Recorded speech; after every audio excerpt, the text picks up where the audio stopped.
Hello, and welcome to another show with a conversation with Dr.Da Silva. On this show where we bring various different guests to talk about various different topics. The vision of the show is to basically provide a voice for us little people. And who you call them little? and the mission is to have engaging conversations where we're able to talk about something that we're passionate about. And today I have my friend here, Bill Carmody. And Bill, please, welcome. Thank you for having me here. I really appreciate it, Cello. Yes. So, Cello, first of all, I got to know how you got this amazing television show. Because, public access, I thought I did well on YouTube. I had 75,000 followers. But now I'm sitting here with you on national television. Or no, local television. Either way, it's great. I was coming over on the drive over today, and I was thinking about the very first public access show I ever saw, Wayne's World. Oh my goodness! Party time! Woo! That is so funny. So that's the flashback was for me. It's like I'm actually here. I'm actually doing this. This is so awesome. From kid watching a movie to the actual reality. So thank you for having me on your show. I appreciate it. You're quite welcome, Bill. It's great to have you. So I want to talk about something that's kind of a taboo. You see, most people would rather talk about sex than money. And so the thing is, I think it's really important that we talk about money because we have a real problem right now, and that is 46% of people in the United States can't come up with $400 in an emergency, and that's according to USA Today. So if you think about that, that's almost half of Americans don't have $400 in an emergency that they could tap into, and that could be anything from a medical emergency to a car accident. So we're, as a nation, living hand to mouth. And part of the problem with that is of course, if something bad happens or something unpredictable happens, because life is pretty unpredictable, then we're screwed. So what do you do about that? How do we actually do, especially when there's a big taboo where people don't want to talk about money? Why do you think there's a big taboo that people don't want to talk about money? First of all, we don't talk about it in our households. We don't talk about it at school. You think about sort of just the way it is. Basically, people are uncomfortable talking about their salaries. They want to talk about what they're saving. They don't want to talk about how much debt they're in. People who are in debt are embarrassed by it, so they don't want to admit to it. And I think what ends up happening is that because there isn't conversation about money in the household, and there isn't money conversations happening during, even through college, it's one of those things that you just have to kind of figure out on your own. Right. So, that's the first part, right? And if we know that most people are living hand to mouth and they're basically going from paycheck to paycheck, then the problem is they're just going to continue to be in that place where they're hoping that something's going to work out. And hopium is the worst drug of all, right? Oh. So what I want to tell you is that this is where I really have spent a lot of time thinking about money, because essentially, if you don't have a plan for retirement, you're planning to fail. Think about how many people you see in Walmart who are over, like 70 years old, 80 years old, and these people don't want to be there. Don't get me wrong, I'm glad Walmart's actually hiring people in their 60s, 70s, and 80s, but if that's your retirement plan, that you're going to have to be a greeter at Walmart, that's not a really good plan. Right. And, before the Nixon era, we used to have pensions, right? We used to have, you work for a company, you could go to work for IBM for like 40 years, and then IBM would take care of you. That was basically the way. And now, after the Nixon era, we sort of shifted that responsibility onto corporations, and the 401k emerged. The problem with the 401k is that it's not the same as a pension. They're mostly a select number of funds. There's tons of fees associated with it. And that was another problem. The AARP did a study, and over 70% of people in 401k plans don't think they're paying any fees. 70%? 70%, according to AARP. So what we find ourselves in is we have a situation where most people are living hand to mouth. Most people do not have the savings discipline, and if they're doing anything at all, they're investing in a 401k plan with limited options and high fees, right? And that's their strategy, and that's how they're going to retire. So I feel like this is a huge problem for us in the United States. And especially when we sort of look at our own country, we have $41 billion in debt. I'm sorry, $41 trillion in debt. And basically we're at a place where we only bring in less than $4 trillion in the total GDP for our country, which means basically the taxes that we're basically pulling in for the amount for every citizen, every single one of us owes $169,000 if we were going to pay off the debt tomorrow. And why do I feel very depressed right now? Right. So let's talk about solutions, right? So I'm just giving you this sort of setup of why I'm passionate about this subject, because essentially you're either a money master or you're a slave to money. That's basically what it comes down to. And if you think about, there's been a lot of things talked about and with debt, about how debt is modern day slavery, because basically those people who are indebted, they can't get out of it. You have people that are not only living paycheck to paycheck, but then they go to payday loans and they're paying 50 to 100% interest on top of the money they don't already have, and they just get deeper and deeper into that hole. So if we don't come up with a strategy of what to do about this, we're going to continue to be a nation full of people who are living paycheck to paycheck, who are never going to be able to retire comfortably, and it's always going to be a problem for us. So what do we do? You going to tell us? Yeah, absolutely. I can't tell you that, but you're the expert here. 3 things, right? So there's 3 really important things we need to do. Number 1, we have to make the decision of how much we're going to automate in our savings. What do you mean? So job right now today, whether it's ADP for payroll or whether there's a different payroll company, direct deposit is the most common way people get paid, right? True. And so here's the thing. If suddenly, instead of the tax breaks we're talking about in Congress right now, if it went the other way and Congress decided to pay a 10% tax, an additional 10%, and everybody had to pay it, well, you would complain about it. You would be upset. You'd write your congressman, but you'd pay it. You'd figure out how to adjust your standard of living, wouldn't you? You have no choice. So why not put a 10% retirement tax right off the top? Same idea. You can automate that process through ADP. So basically, any type of payroll service, you can say, I want 90% of my net take-home pay to go to this account, and I want 10% to go to this other account over here. So I don't even see it. Now, why is that important? Because we are generally lazy as individuals, are we not? We fall into routines. That is true. Right? So why not start a routine that's healthy for you? That 10% of all of your salary, maybe it's 20%, whatever you think you can actually afford, take it right off the top. Because then what ends up happening is you'll adjust to whatever standard of living, whatever money that you have left over. You'll have to make some choices. Maybe you eat out a little bit less. Maybe you decide that you have to cut your additional expenses that you basically didn't think you thought you needed to have. You might have a different entertainment budget. But my point is you'll make the adjustment. And then when you do, now suddenly you have an automated savings plan that just keeps building and building and building. This is what the 401k plan was supposed to be. And so some people, if you have a 401k at your company, you absolutely should maximize it. The problem is that if you don't understand what fees you're paying, you don't understand the limited choices you have, it may not be a great system for your retirement. It's one thing you should be doing. Does that make sense? Makes total sense. So how do we get there? Okay, go ahead. We're going to automate our savings. Number 2, we're going to decide what vehicle we're going to use to be able to invest with that savings. Because guess what? Now let's say you start having money now in the separate account. Well, if it's just in a savings account, at best you're getting 1% interest. Right, exactly. Inflation's about 3 to 4% a year. So you're losing money.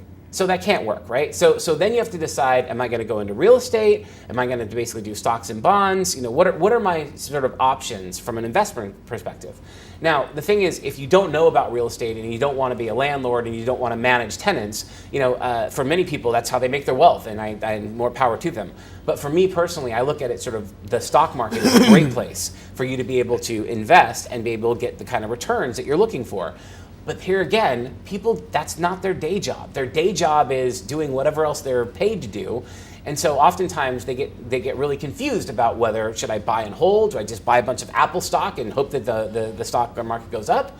And then what happens when the crash is coming? We're within, depending on which experts you listen to, weeks or months or maybe a year away from the next big correction. Right. And so now you put all this money in the market and we have a correction, you're going to lose money, right? So there's a terror that associated with people don't invest because they don't know what they're doing and they're concerned about losing money.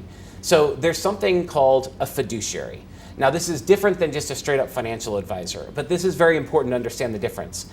I, for many years, had a financial advisor, and I loved the guy. I thought he was amazing. He did right by me. We made money together, certainly more than the inflation rates, right? We were making 6 to 8% a year, and I was very happy with it, right? That's good money. But what I didn't realize was that he's also a broker. So he was working for Merrill Lynch, which means I could never tell exactly, was the thing he was offering me because they had a good commission structure, or was what was being pushed by the brokerage company, or was it because he was acting as my fiduciary to basically my right It's kind of a investment? conflict of interest. Right. So a true fiduciary is someone who puts your financial needs first. And so if you find yourself with a fiduciary, I moved my portfolio over to a company called Creative Planning. And Creative Planning is 100% fiduciary, which means they're legally obligated to put my interests over their own. Right? So they're not going to get back-end deals from mutual funds. They don't even use mutual funds. They don't own any mutual funds. So there's no conflict of interest. Right? Those are the kind of things you want to be thinking about of, okay, so as I start to build my wealth, who can I trust? Who can I leverage? Who can I sort of work with to ensure that someone's taking care of those investments if I'm not able to do it for myself? Okay. Make sense? So that's number two. So number one is automate your savings. And number two is decide which investment vehicles you're going to use. So in the case of the stock market, it's diversification and things like that. The third most important thing is how do you protect your downside risk? So what's the biggest asset you have financially in your life? Myself. Yes, most people would say their house. But you're absolutely right, 100%, yourself. So if something were to happen to you, then you stop your ability to make a living, right? So from the wage perspective, one of the most important things we can do is say, okay, what is the life insurance? If I were to die tomorrow, who, do I have a family? If I have a family, what do they need from me? What is my earning potential over the next 10, 20, 30 years? Let's make sure we protect that, right? Number one. Number two, disability insurance, right? So maybe I didn't get killed, but now I basically can't work for whatever reason. All of that time that I can't work, I basically should be able to have something that offsets that. That's disability insurance. But all of your assets are this way. So, if you don't have homeowners insurance and your house gets knocked over by, a hurricane or basically fires that were happening in Northern California, then basically there's this massive damage that you now have to, as a setback financially, you have to rebuild your house. If you don't have insurance, that's going to really hurt. Right? So all of those things you want to be looking at in terms of how do you protect your downside risk. If you're renting properties, you got to have insurance on the properties themselves. If you are in the stock market, you want to know, what do I do when the next stock market crash occurs?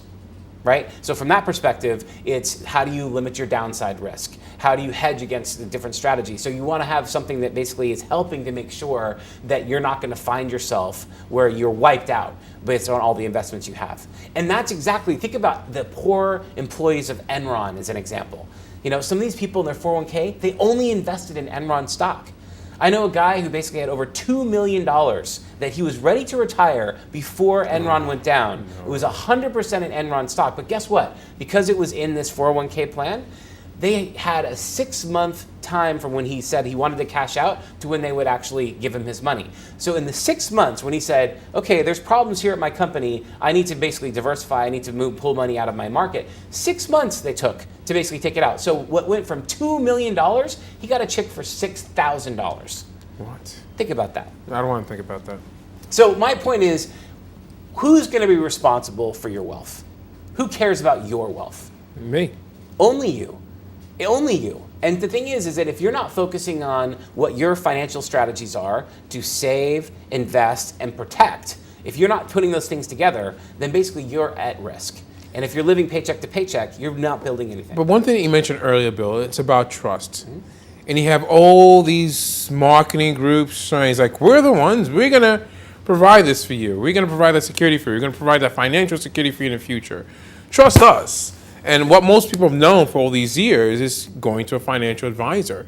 So if you're saying that, it's up to us to be the ones that are going to be driving that vehicle, how do we get from where we've been and been accustomed to and been conditioned to for all these years and decades to come to a place where you're suggesting? And by the way, I'm not saying don't use a financial advisor. I'm saying know what you're getting into.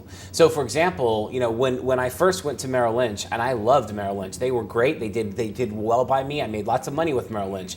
The problem was they had a disclosure document that was 50 pages long, and all the things that I needed to know were buried within those 50 pages. And that's the problem, right? And of course you read all those pages. Of course. Just like you do every time you update your Apple software, right? You read the entire 400 pages that they basically put behind iTunes, right? Everybody does that.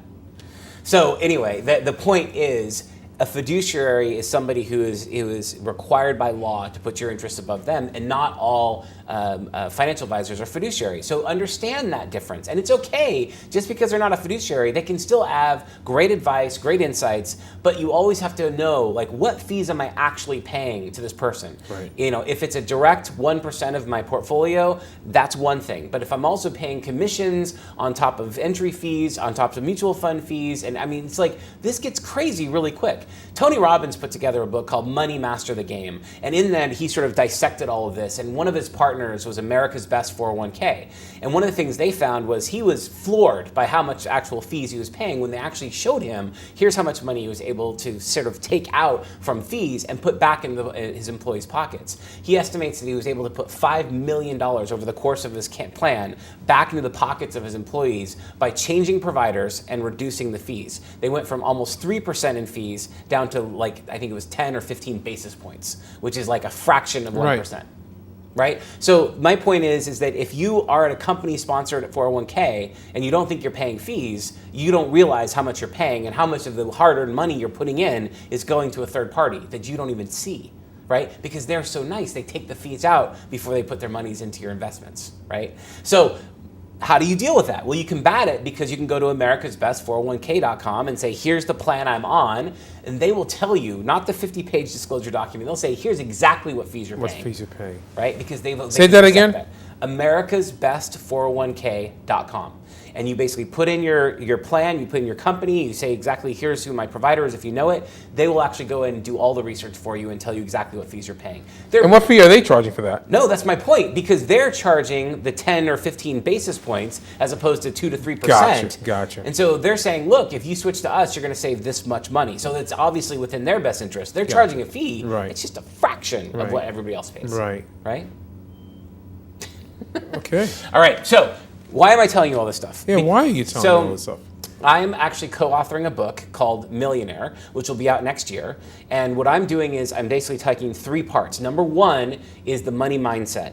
Why is it that we live hand to mouth? I thought initially that it was because of income level, and that basically people who are on the lower end of the income levels were the ones who basically couldn't save, couldn't invest. This is where the problem was, but that's not true. You have people making $200,000 to $300,000 a year, and they're living hand to mouth. You know, I love this example. Mike Tyson, right? Here's a guy who went into the ring, had over $50 million, right? He had tons of money. And you think about that, well, if I win the lottery, of course I'm gonna live happily ever after. This guy's bankrupt. How did he go bankrupt after owning $50 million? It's not about how much money you have, it's about how much money you keep, right? So there's a money mindset aspect to this that if you don't really understand what your own money mindset is, and you don't understand why you do the things you do, then it doesn't matter what investment strategies I can tell you how to do all this stuff, because you won't make any changes. You're gonna do exactly what you've always done and get the same results you've always got.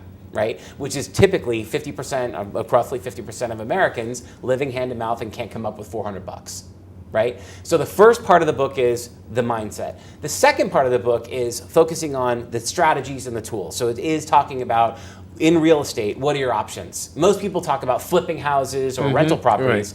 But there's actually 4 discrete ways you can make money in real estate, from taking a plot of land and enriching it and zoning it, to basically the development process, to the selling process and the flipping process, to the rental process. And so each one of those phases have discrete areas where you can actually make money. So as an investor, you got to know what all of those options are and decide which one's best for you. Same thing in the financial services side. If you're talking about stocks, you have to understand that there's things like options. I didn't even know this. So I've been investing in the stock market for over 20 years, and only this weekend did I learn about this idea of calls. And I'm going to say this wrong, so forgive me because I'm still doing all my research.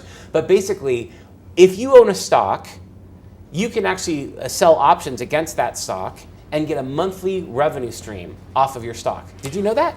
No, I didn't, but you got to explain. what do you mean sell options on that stock? Right. So let's say you own Apple, right? Yes, okay. And just for easy math purposes, let's say that you own 100 shares of Apple and they're $100 each, right? So basically what you're doing is you're saying, okay, I own this stock and somebody else thinks Apple's going to go to 150. Okay. But they don't want to buy all your stock because it might not go to 150. So there's a risk involved. So they'll buy an option from you and you say to yourself, well, let's see, I'm not greedy. If Apple goes from $100 a share to $120 a share, that's a 20% increase. I'll take that and I'll sell my stock to somebody else at $120 a share. So they're locking in the option, but not the obligation, to buy that stock from you at $120 a share when the stock was at 100.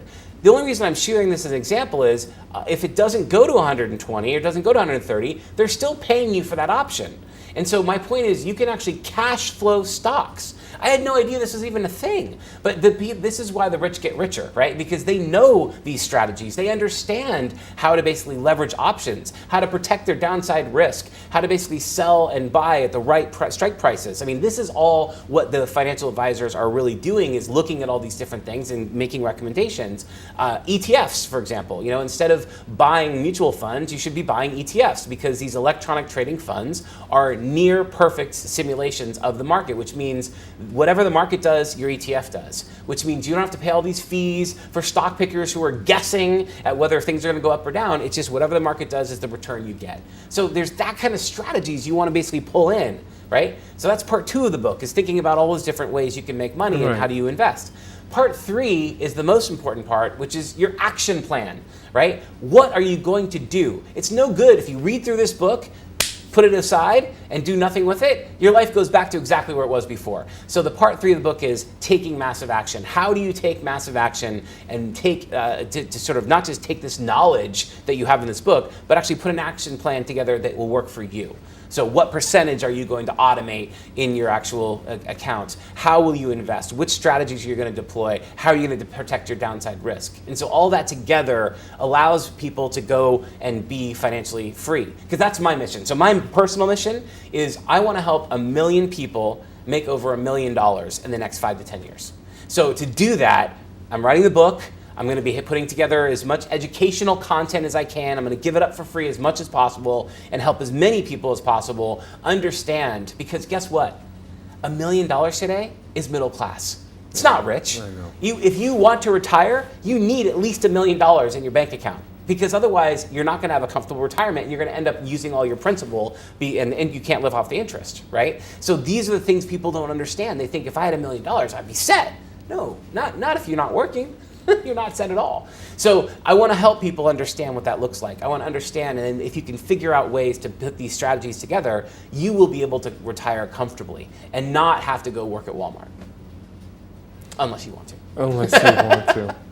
Well, I mean, the points that you made here, it's an atrocity what our society is going through right now, and and I see my friends' parents, that they worked all their lives. They bought their house, they pay their taxes, they're still paying their school taxes and everything else, and they got into a situation where they can't afford to continue existing, especially in certain areas, especially in Long Island. The taxes are too high, the cost of living is too high.